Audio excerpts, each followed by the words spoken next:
Dang, this thing's pretty nice. Hey guys, Mike Bills. Today we're going to be testing this thermal imaging camera. This is a really cool tool that I think everyone should have in their toolbox, especially if you're doing solar or wiring or anything with electronics. I think these are really handy. And I actually bought this Topco one on Amazon, and I've actually been using this thing for a little while, and I actually did a full video on this. So it may or may not be up at the time of this review of this camera, but this thing's been pretty good and it was relatively affordable. This thing looks like it's on a whole nother level, so let's check it out. Get a really nice box. Ooh, look at that. Yoink. And this one actually comes with a case. My other one did not, so that's really nice. Go ahead and open this thing up. Sorry guys, I didn't have my mic on, so I just switched to my mic. So here's the actual camera itself. There's the model number for those who are interested. You get a nice big display, kind of like on the other camera, about the same size. Some nice buttons. There's what the front looks like, and compared to our other thermal imaging camera, this has one hole, this has two. And the reason this has two is because it has a live view function where it actually has a camera that will display the picture on the screen as well as the thermal pictures. You can kind of get both. That way you get a little bit sharper resolution and you actually know what you're looking at. Up top here is how you charge it, because it has an internal battery, so it's rechargeable. It's really nice. Don't gotta put no double A's in it. Looks like it might have a laser too. Comes with a little power brick, USB cable. It's a quick start guide. Again, here's the model. It's made by KAIWEETS, I think that's how you say that, KTI-W02. As far as the internal battery of the unit, it is a 4800 milliamp battery, lithium ion, and it's gonna give you about 16 hours of runtime. It also does have the threaded insert at the bottom, so if you want to put this thing on a tripod to make it easier to aim at something, kind of makes it easy to do that, so that's nice. And the refresh rate of this camera is 25 Hertz, so it's going to make the image look really smooth as you're kind of panning the camera around and looking at different images. It's not going to feel like shaky or blocking like some of the cheaper cameras will do. All right, let's go ahead and power this thing on, shall we? Hopefully it has some battery. Oh, there it goes. Oh, wow. Okay, so here's the camera itself. I actually have it pointing at our off-grid solar power system. So this is just turned on straight out of the box. It's in Celsius. Hopefully I can change that to Fahrenheit. So we're gonna kind of click through some of the settings. So I'm gonna click down once. Okay, it looks like it kind of drew lines around everything so you can get a more definite, accurate picture of how everything looks. Pretty dang awesome. You can see the door is cold because it's cold outside. See the windows, pretty dope. Got my computer over there. Sorry guys, I'm trying to do this while filming, but I also want to get a good idea of what the picture looks like. Got my cat right there. That's what my hand looks like. Okay, this mode's called VL. I don't see no thermal imaging, so I'm not sure how that works. But it still appears to be picking up temperature. So when I do put my hand in front of it, the temperature does go up. PIP, so it looks like you get a normal camera image around most of it, and then right in the middle is gonna be your heat signature. So you see as I move it and the computer comes in view, you can see the heat signature of the computer and then it moves out. That might be useful if you're trying to just hit a specific spot and not be too overwhelmed with the rest of the picture.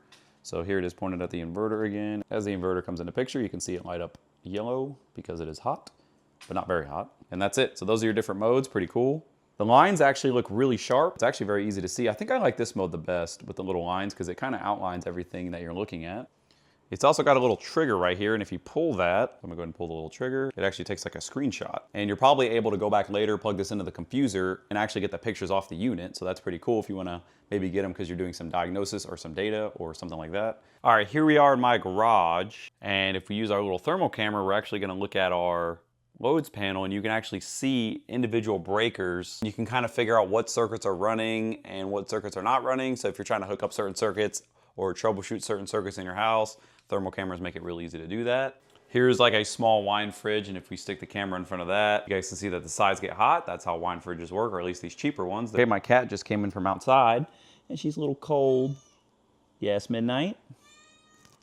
She's cold. You guys can see her fur's a little bit dark. All right, so here we are pointing at the table, and if I do this, you can see my hand, and when I move it, you can see the heat signature from my hand, so that's pretty cool. That tells you how sensitive this thing actually is. And then same thing, I'm standing on the floor, and if I move my foot, we get a little bit of a heat signature on the floor as well, so that's really cool. You nice and warmed up a little bit now? Yeah, you can check on the warmth of your kitties. Your ears are still cold. Yes. Here's what my dog looks like chilling on the couch. He's just chilling. All right, now we're gonna check out some of the menus we have. So we're gonna hit OK to get to our menu. We have gallery. If we click maybe OK again, review. Okay, so it shows the picture that we took, as you can see. It also has video, so I'm gonna figure out maybe how to take videos on this. That'd be pretty cool. Super resolution mode. Let's try that. So I went ahead and checked that. Let's see what that looks like. Hard to see if it's any sharper, but it does appear a little bit sharper. And basically the super resolution mode is using some internal computing power in order to make the resolution from 256 by 192. And reading through the manual just now, super resolution mode is literally just what it sounds like. It's just gonna boost the resolution. That way when you take pictures with this thing, you get a little bit sharper picture. So that's pretty cool. You can adjust the temperature range. Let's click on that. You can go 0 to 550 degrees Celsius, auto shift, or negative 20 to 150 degrees Celsius. So I'm assuming if you set the temperature range closer to what you're actually using, you might get a little bit better resolution out of your images. I do want to change it to, let's do auto shift. Still looks pretty good. The hottest part of the inverter is, it says 28 degrees. So basically whatever you have your little reticle right there pointed at is what the temperature up at the left corner is going to be displayed. And you have your scale for the rest of your temperature. Emissivity, not sure what that is. We're gonna have to look at the instructions to figure that out. Okay, so you can change it to the black and white mode. You can change it to more of a rainbow mode. So it looks like it's got a bunch of different modes. So if we put it in black and white, that's what it's gonna look like.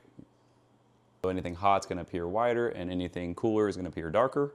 This is like your rainbow mode, so it's gonna be same thing. The hotter the object, the more up, I guess, more red it's gonna shift. That's what it kind of looks like. So you can kind of play around with those and find the one that works best for your situation or was easier for your eyes to understand or whatever. Looks like there's about, yeah, so 6 different ones. That's pretty good.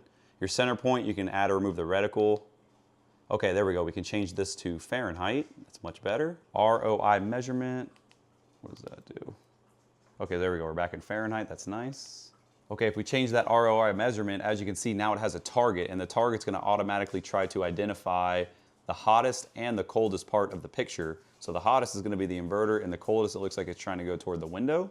That's pretty cool. You have a temp alarm. I'm not sure what that's for. We're gonna turn that on. Okay, it looks like we get a little alarm icon up there if we turn the temperature alarm off. But that's if you're trying to record a specific item, you know it can't get over a specific temperature, you can set the alarms up, so that's pretty cool. I don't think that's the actual alarm in the unit getting too hot. I think that's just, you can set an alarm for whatever you're looking at. You can also preset distances. Maybe you can set the distance, makes it a little more accurate. Distance in meters, auto off, brightness. Okay, you can actually add the laser, so let's do that. Okay, so now if you pull the trigger, you guys can see we got a little red dot laser. So you can more accurately point at things and see what the temperatures are. So that's pretty cool. Oh, just took a screenshot. And then that also has a floodlight, so we're gonna turn that on as well. All right, it's hard to see, but now it's got a little flashlight on it, so you can point maybe if you're in the dark and point at specific things, so that's pretty cool.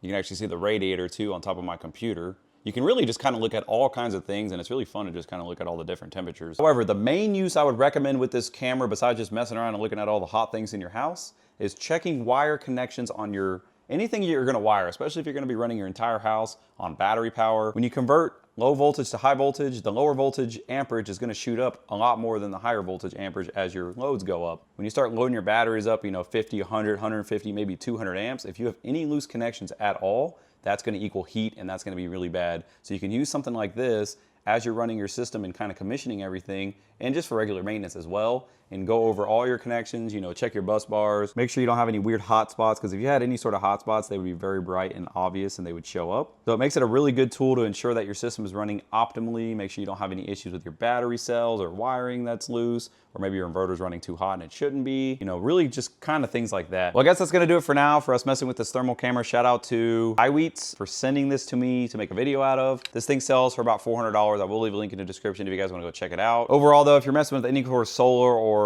doing anything mechanically or with wires or anything, I think these things are really awesome to have, these thermal cameras. They can really catch things that you're not gonna be able to see with the naked eye. And it's also a huge upgrade even from one of these little point and shoot guys. These are pretty cool as well, but having an actual picture of what's going on, being able to physically see everything through a little screen and a little camera makes it really awesome. Plus you can shoot videos, take pictures, and do all that with this as well. So you can document if you're doing any sort of diagnosis, or maybe you're into HVAC or automotive or really anything. There's a ton of different uses for these little cameras, and I cannot recommend these more. It took me years to finally get my hands on one. Actually, this was the first one I bought. But that's gonna do it, guys. Let me know if there's anything else y'all want to see me do with this, or if you guys have any questions. I'd love to help you guys out. Leave your thoughts in the comments, and I'll see y'all in the next video.